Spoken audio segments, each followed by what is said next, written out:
Hey everybody, it's Trags. It's day number 3 of Patriots training camp, but day number 1 with the full pads in effect here outside Gillette Stadium. I am pleased to be joined by new Herald Patriots columnist and beat writer Kevin Duffy.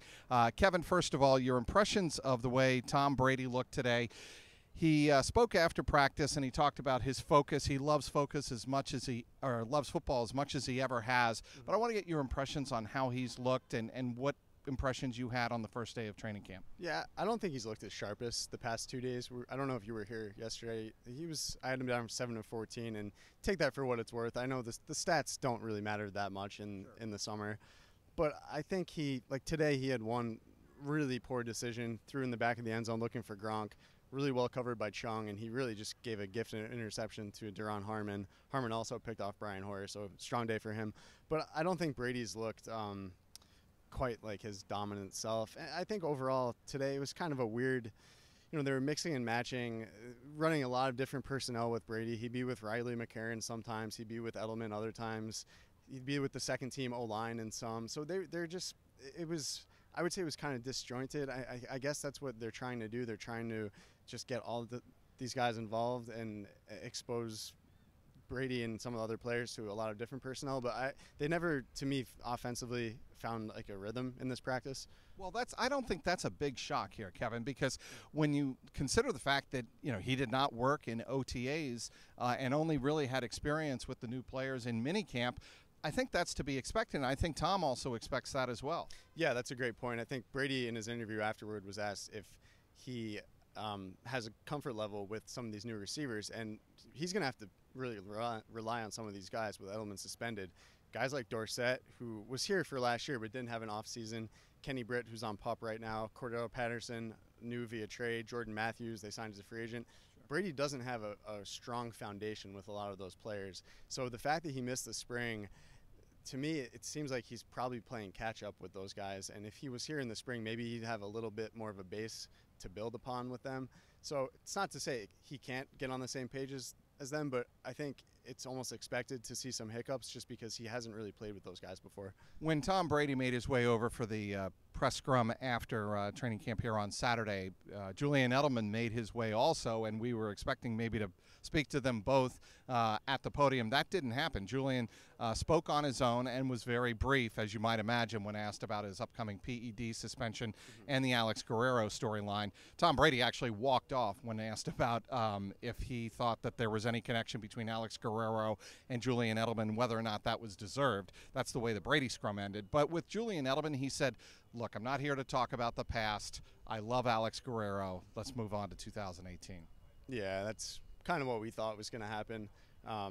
He's not going to address that. Guys don't, especially on the Patriots, but guys across the NFL generally aren't going to reveal details about why they got suspended for PEDs or what they took or anything like that. So I think it's something that, to me, Edelman looks pretty good physically right now. He's only 10 months removed, and by the time from surgery, by the time he gets on the field for Week 5 against the Colts, he's going to be over a year removed from surgery. So I know he's older, he's 32. Eventually, he's not going to be the same player, but he looks to me like he's looked in the past couple of summers. So I think that's an encouraging thing for the Patriots. I would say the biggest news of the day certainly happened late in practice when Trey Flowers walked off with some type of towel covering the left side of his face.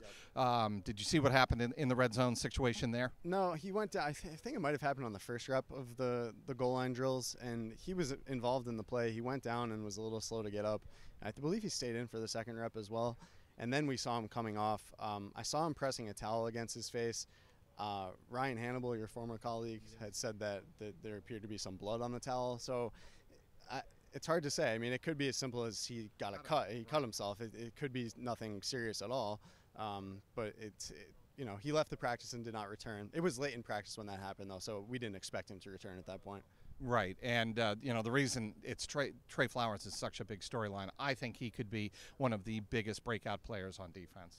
Yeah, absolutely. I think their front seven just needs to be better than it was last year. I think adding Danny Shelton will help. I think obviously Dante Hightower coming back will help a lot. That was the worst ranked run defense in Bill Belichick's tenure in New England last year. 4.7 yards a carry. That's the worst they've ever been. They were second to last in the league. So that's a category that they have absolutely got to shore up.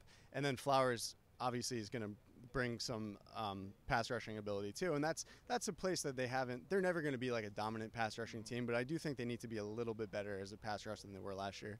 All right, and I want to finish up campsites here on Saturday outside Gillette Stadium talking about Trent Brown. So much attention given to the 6'8", 385-pound left tackle, and he's going to be given a spot, or given the opportunity to compete for the left tackle spot held formerly by Nate Solder. Obviously, Adrian Waddle and Isaiah Wynn in that conversation. Interesting here on Saturday, I thought individual drills, it didn't look great for him to start with guys like Wise and Adrian Claiborne kind of really blowing him off the ball, I thought, off the line. But then in 11-on-11 drills, much stronger. Yeah, I think he moves pretty well for someone his size. I don't know if he's actually 385. 385 is just enormous. There's no player in the NFL that's even close to being listed as that heavy. But I thought he did pretty well, actually, on the first rep of goal line drills on the far side. He pancaked Derek Rivers. So he got off to a strong start. I agree that there were some instances in one-on-ones where the DNs might have gotten the better of him. But overall, if you watched him throughout the practice, I thought he was really strong. And he's the leading candidate to me to be the left tackle, and I don't think it's even really that close at this juncture. We haven't really seen Isaiah Wynn work in on that offensive line with Tom Brady under center. It's really been Trent Brown in that spot the whole time. It'll be interesting development to watch. We can follow on CLNSmedia.com. Also follow us on Twitter at Patriots CLNS. Outside Gillette Stadium, this has been Campsites for day number 3. He is Kevin Duffy of the Boston Herald now. Thank you very much for joining us. Thank you, Trags. I'm Mike Petralia, CLNS Media.